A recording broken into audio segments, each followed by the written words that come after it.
नमस्कार साथियों, मेरा नाम है अशोक पांडे और मेरे चैनल जय विद अशोक में आपका स्वागत है।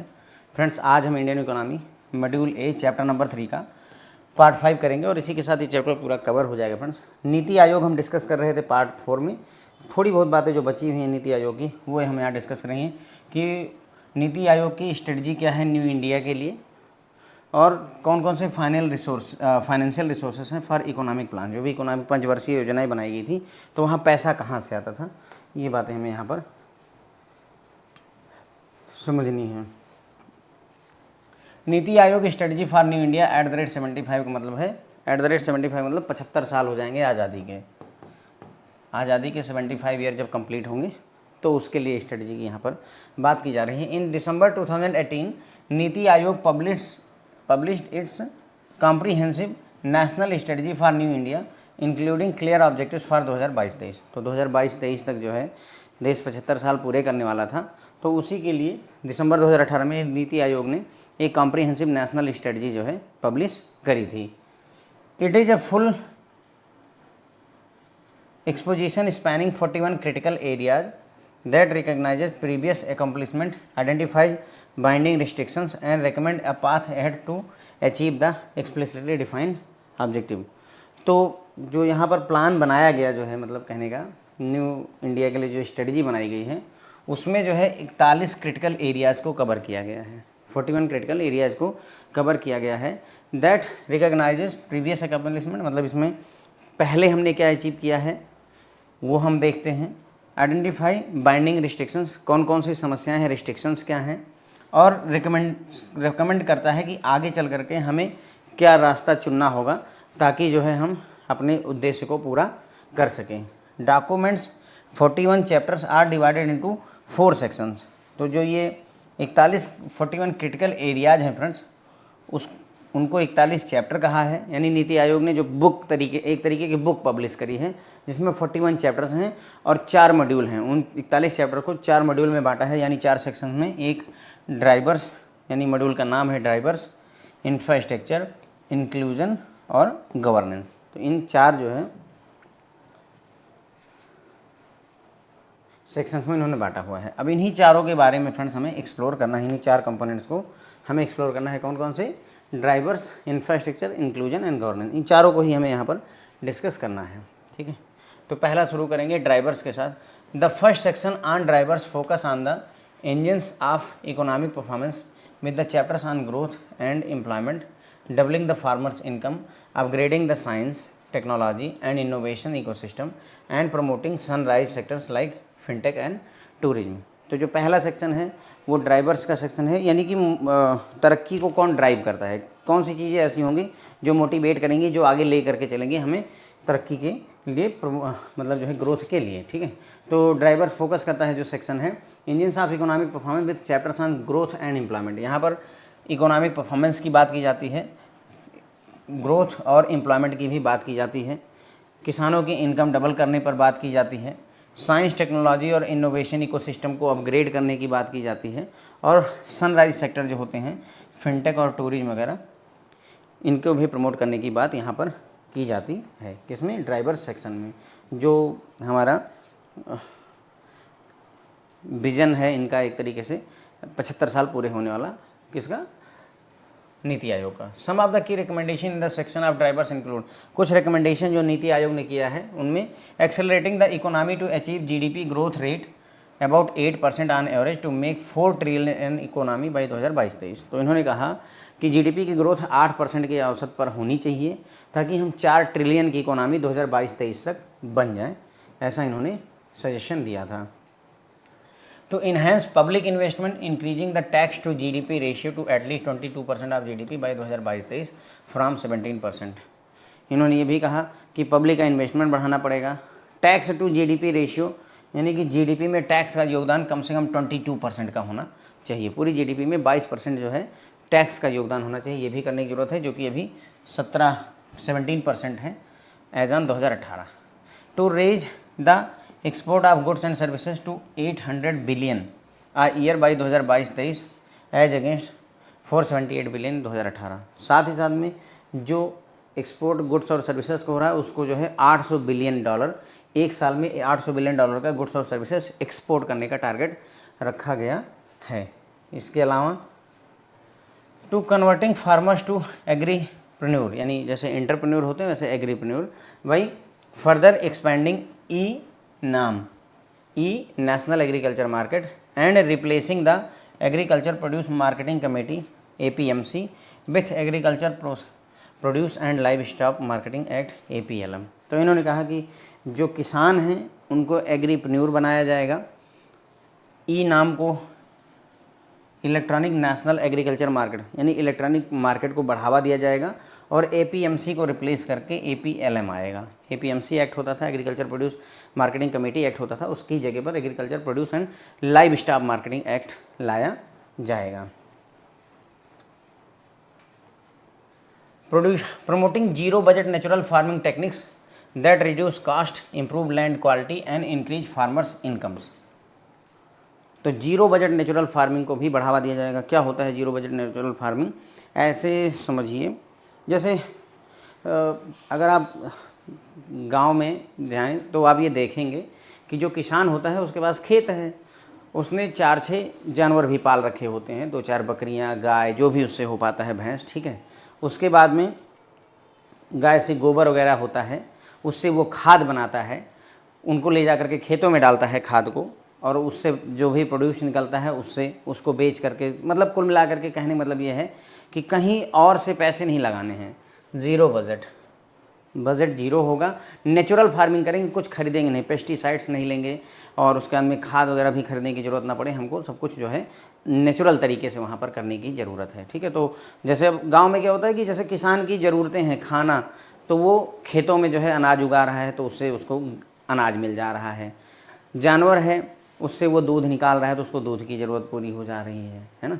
तो कहीं ना कहीं वो जो है मतलब सेल्फ डिपेंडेंट होते हैं, एक तरीके से मैं जो कहना चाहता हूँ कि वो सेल्फ डिपेंडेंट होते हैं, उनको चीज़ें खरीदनी कम पड़ती है। तो उसी की बात यहाँ कह रहे हैं कि इससे क्या होगा कि जीरो बजट नेचुरल फार्मिंग से कास्ट घट जाएगी, ज़मीन की क्वालिटी बढ़ेगी और किसानों की इनकम भी बढ़ेगी।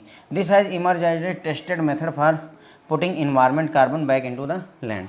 और ये एक टेस्टेड मेथड है जिससे कि जो इन्वायरमेंट का जो कार्बन है, यानी कि जो भी कार्बन डाइऑक्साइड प्रोड्यूस हो रहा है, उसको वापस से ज़मीन के अंदर में, लैंड में कंज्यूम करवाया जा सकता है इस जीरो बजट नेचुरल फार्मिंग की सहायता से। Replacing the commission on agriculture cost and price by an agriculture tribunal. इन्होंने ये भी कहा कि जो ये CACP है, commission on agriculture cost and price, इसकी जगह पर एग्रीकल्चर ट्राइब्यूनल बनाया जाएगा, agriculture tribunal. Launch a mission explore in India by revamping minerals exploration and licensing policy.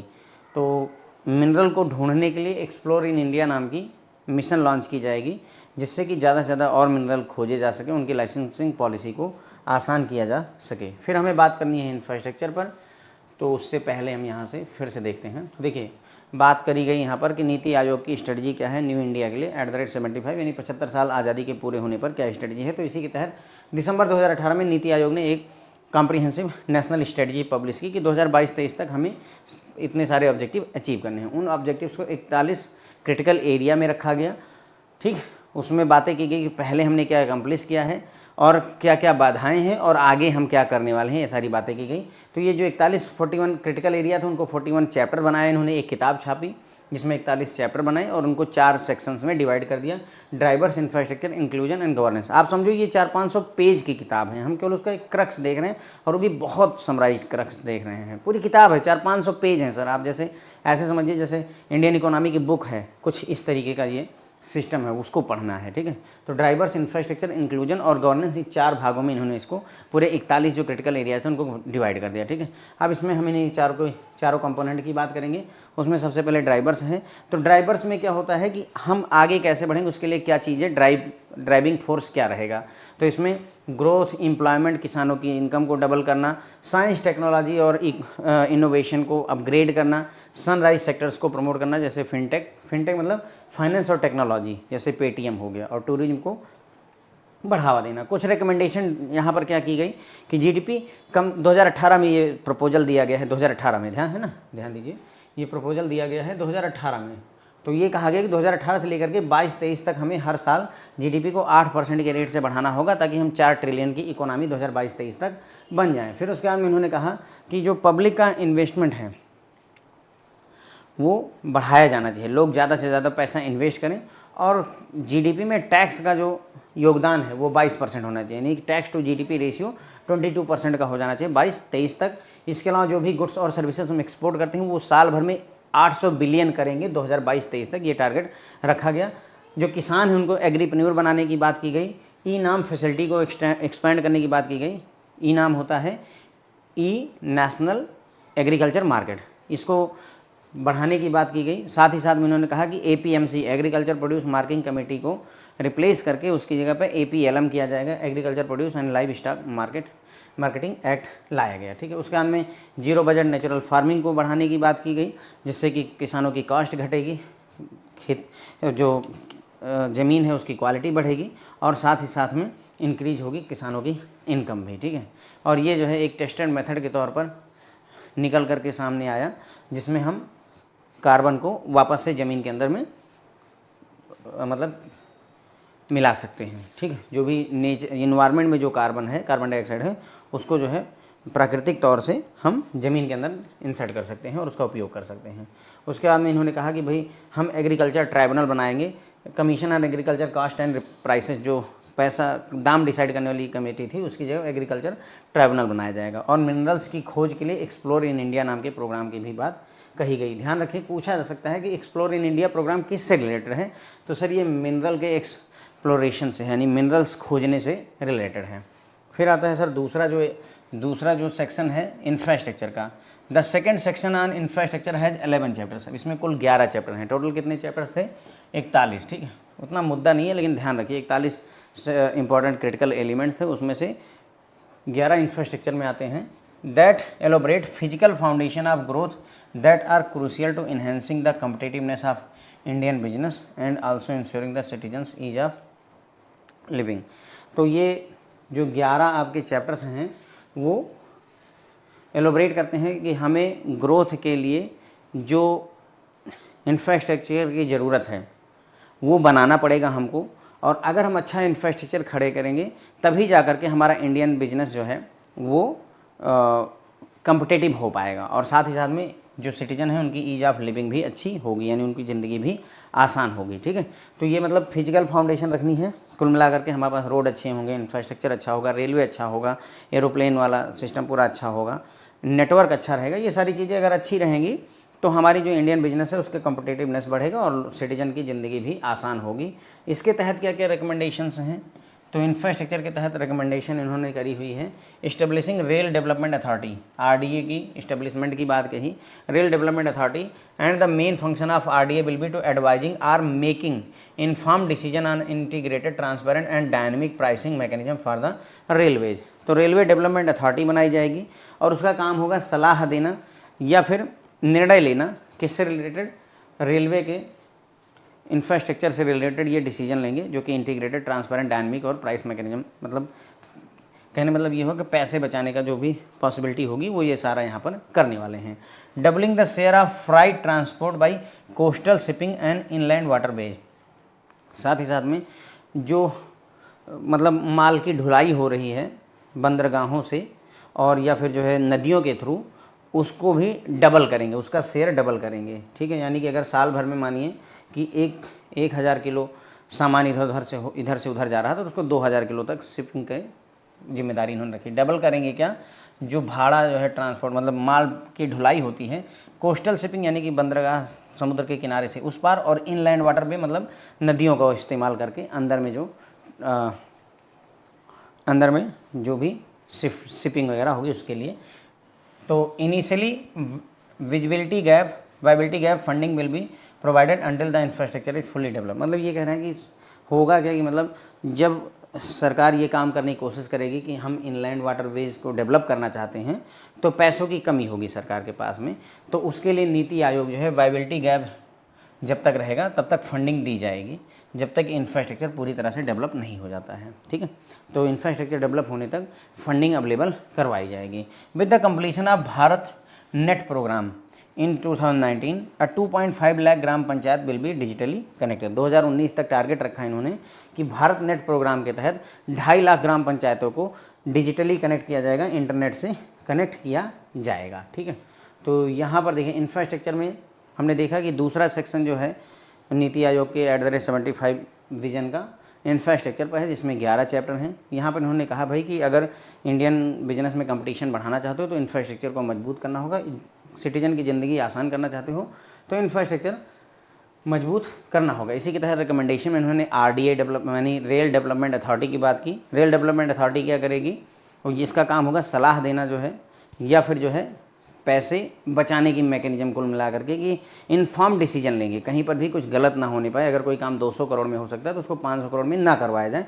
इसके लिए ट्रांसपेरेंट डायनेमिक प्राइसिंग मैकेनिज्म वगैरह ये फॉलो करेंगे। उसके बाद में जो वाटर वेज के थ्रू या मतलब नदियों के थ्रू या फिर समुद्रों के थ्रू जो भी माल की ढुलाई होती है उसको डबल किया जाएगा, उसको डबल कर दिया जाएगा माल ढुलाई को। उसके बाद भारत नेट प्रोग्राम के तहत 2.5 लाख ग्राम पंचायत को डिजिटली इंटरनेट से कनेक्ट किया जाएगा। फिर आ जाता है सर तीसरा सेक्शन जो कि है इंक्लूजन। तीसरा सेक्शन है इंक्लूजन।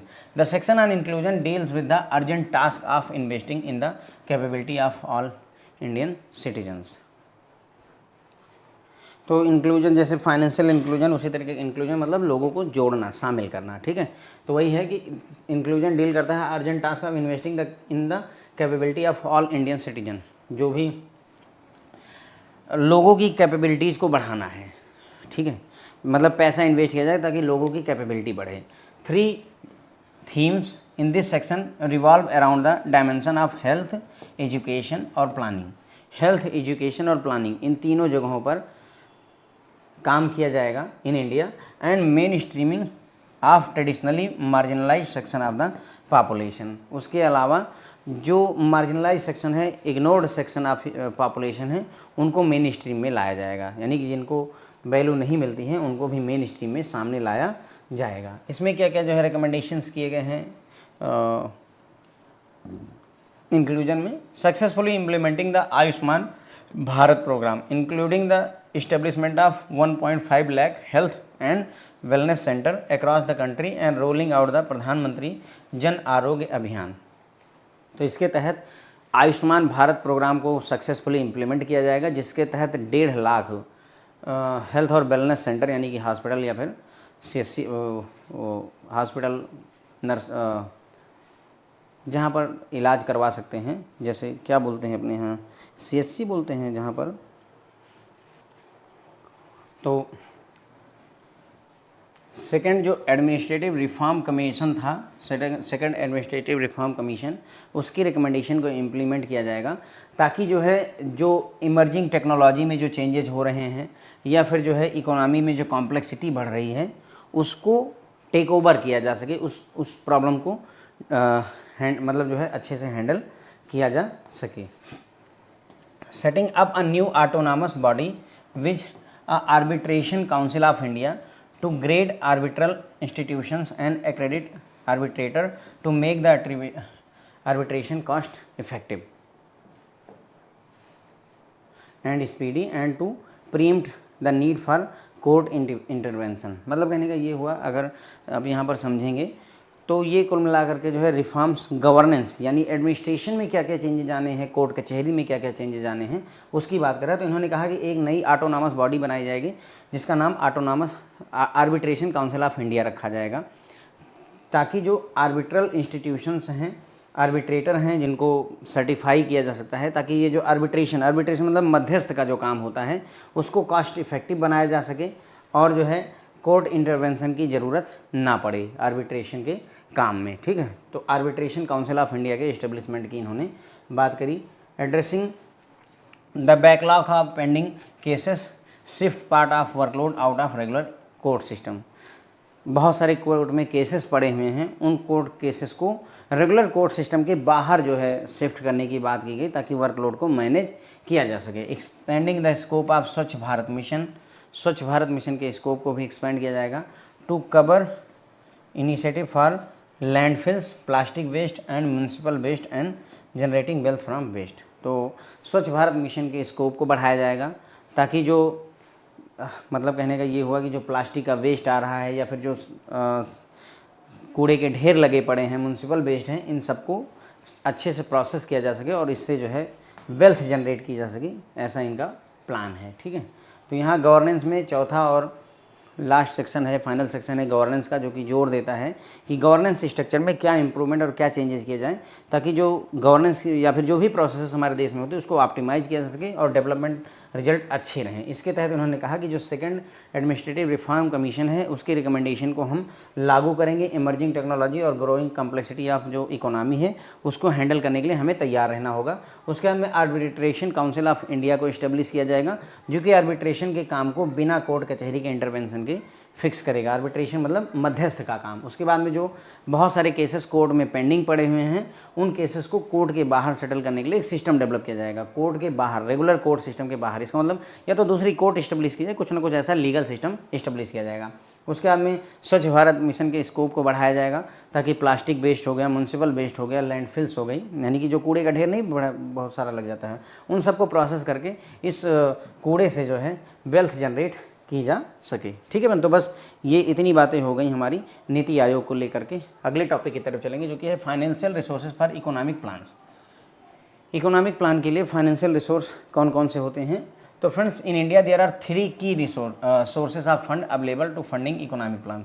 जो भी इकोनॉमिक प्लानिंग की जाती है उसको फंड करने के लिए 3 तरीके हैं। पहला डोमेस्टिक बजटरी सोर्स, दूसरा डेफिसिट फाइनेंसिंग और तीसरा फॉरेन असिस्टेंस।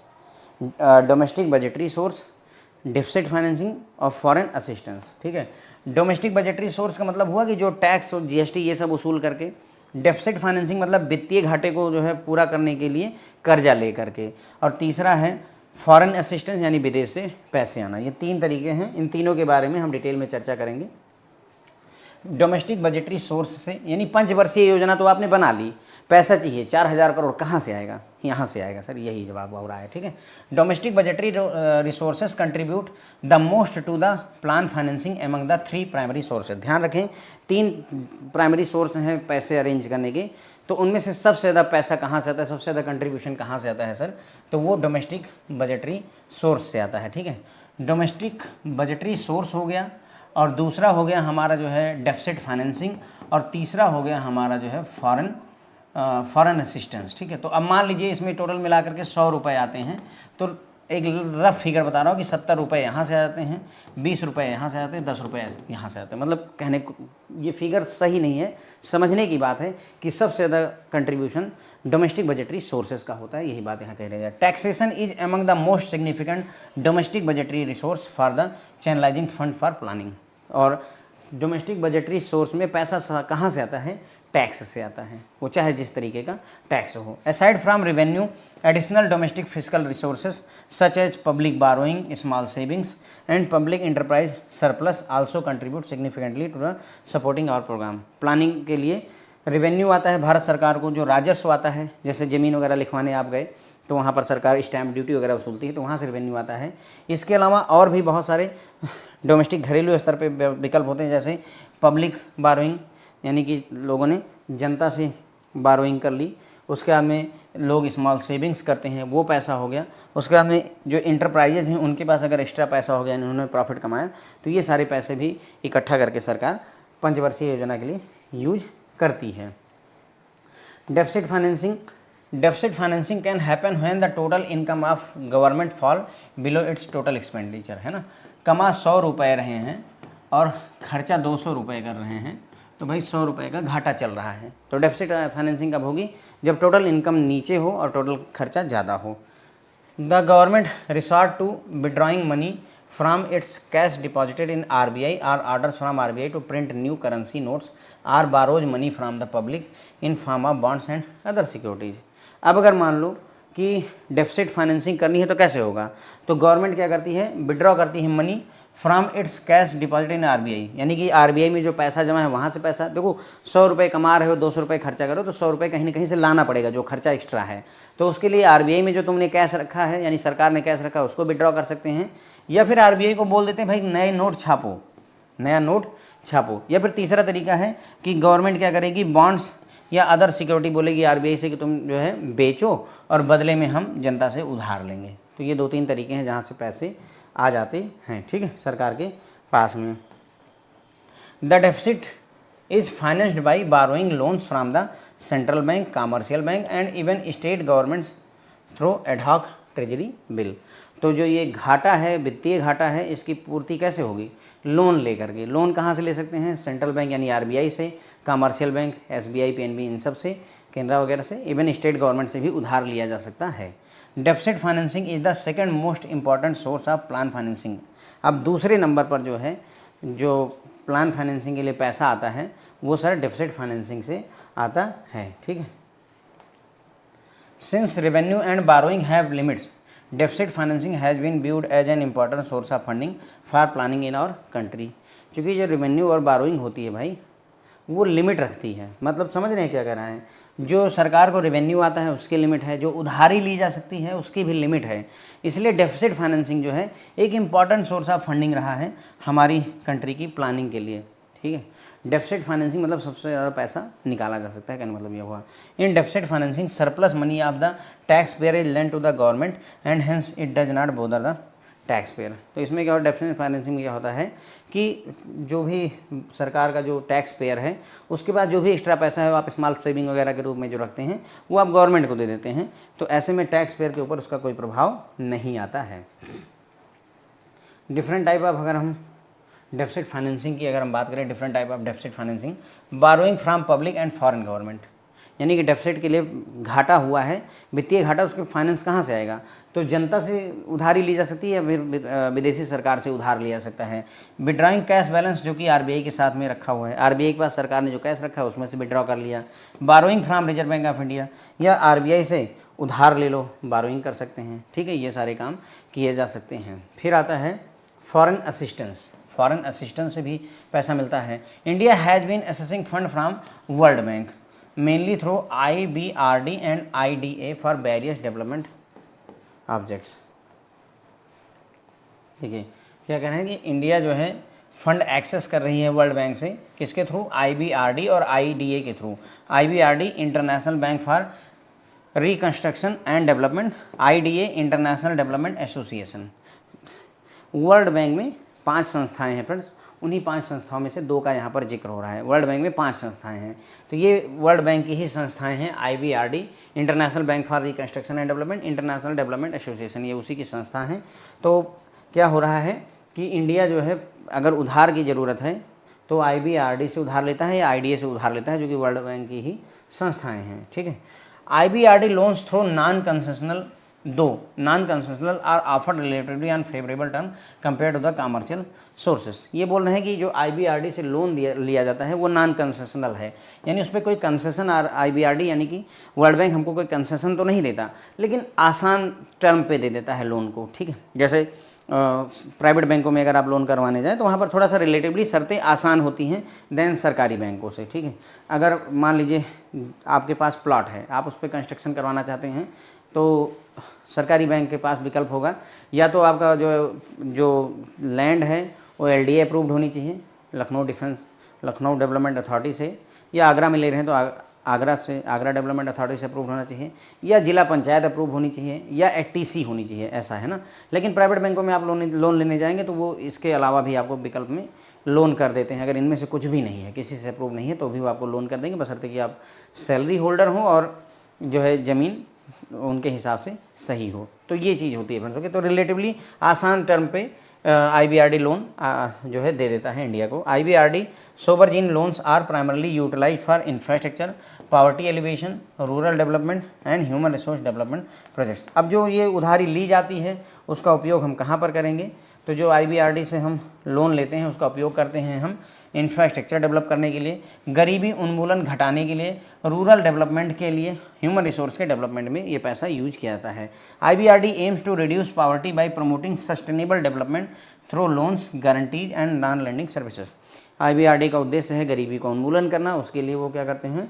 प्रमोट करते हैं सस्टेनेबल डेवलपमेंट को, लोन दे करके, गारंटी दे करके, या फिर नॉन लेंडिंग एक्टिविटी के थ्रू भी ये प्रमोशन देते हैं, ठीक है। तो ये हो गई बातें हमारी फ्रेंड तो देखिए यहाँ पर हमने देखा कि जो हमारी पंचवर्षीय योजना होती है उसके लिए पैसा कहाँ से आएगा। तो सर 3 सोर्सेज से पैसा आता है, डोमेस्टिक बजटरी सोर्स से, डेफिसिट फाइनेंसिंग से और फॉरेन असिस्टेंस से। सबसे ज़्यादा कंट्रीब्यूशन डोमेस्टिक बजटरी सोर्स का होता है, उससे कम डेफिसिट फाइनेंसिंग और सबसे कम फॉरेन असिस्टेंस का होता है।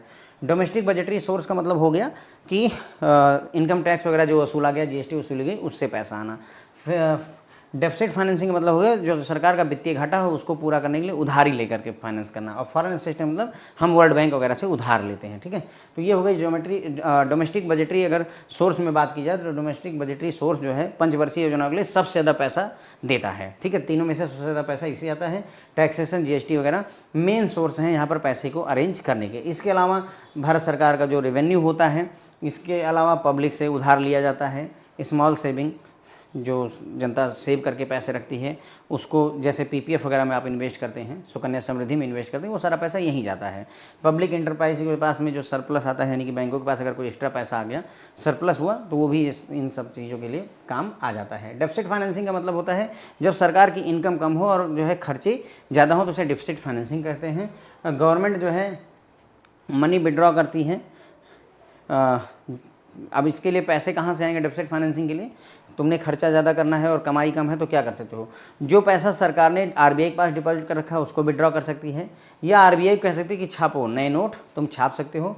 या फिर तीसरा तरीका है कि वो आम जनता से, पब्लिक से पैसे बारो कर ले। पब्लिक से पैसे कैसे बारो करेगी? हमसे बोलेगी कि हमें पैसे दो, तो सरकार नहीं, वो क्या करेगी, सरकार आरबीआई को बोलेगी कि तुम जो है बॉन्ड्स और सिक्योरिटीज पब्लिश करो, यानी कि ट्रेजरी बिल वगैरह छापो और उसको बेचो। तो ट्रेजरी बिल बेच दिए गए, जनता खरीद लेगी ट्रेजरी बिल, पैसे आरबीआई के पास आएंगे, वो सरकार के पास जाते हैं। दैट्स हाउ पैसा वहाँ पहुँच जाता है। और एक तरीके के उधार ही है, क्योंकि सरकार उस ट्रेजरी बिल पर आपको इंटरेस्ट वगैरह देगी। उसके बाद में डेफिसिट फाइनेंसिंग कैसे होगी?